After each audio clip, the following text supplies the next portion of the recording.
सन 1769 में मद्रास की संधि के साथ प्रथम मैसूर युद्ध समाप्त हो गया था और इस संधि के प्रावधानों में से एक प्रावधान ये भी था कि अगर मैसूर पर किसी बाह्य शक्ति का आक्रमण होता है तो अंग्रेज मैसूर की मदद करेंगे और अगर अंग्रेजों पर किसी दूसरी शक्ति का आक्रमण होता है तो मैसूर की मदद करेगा। लेकिन जब 1771 में मराठों ने मैसूर पर आक्रमण किया तो उस समय अंग्रेज मैसूर की मदद के लिए नहीं आए। इसे हैदर अली ने मद्रास की संधि का उल्लंघन माना। बात आगे बढ़ी और साल था 1779 का। अंग्रेजों ने माहे नाम की एक फ्रांसीसी बस्ती पर कब्जा कर लिया और ये बस्ती आती थी मैसूर राज्य के अंतर्गत। इसे हैदर अली ने अपनी संप्रभुता पर हमला बताया। फलस्वरूप हैदर अली ने 1780 में 80,000 सैनिकों के साथ कर्नाटक पर आक्रमण कर दिया।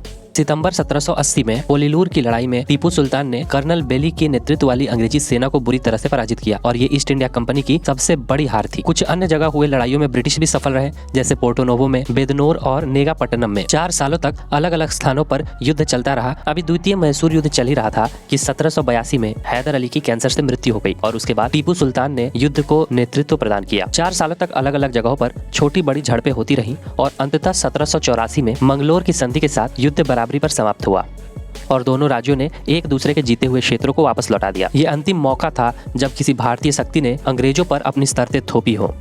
इस युद्ध के विषय में एक और नोट करने वाली बात यह है कि युद्ध के शुरुआत में मराठे और निजाम हैदर अली की तरफ से युद्ध में शामिल हुए थे, लेकिन युद्ध का अंत आते आते अंग्रेजों ने उन्हें अपनी तरफ मिला लिया था।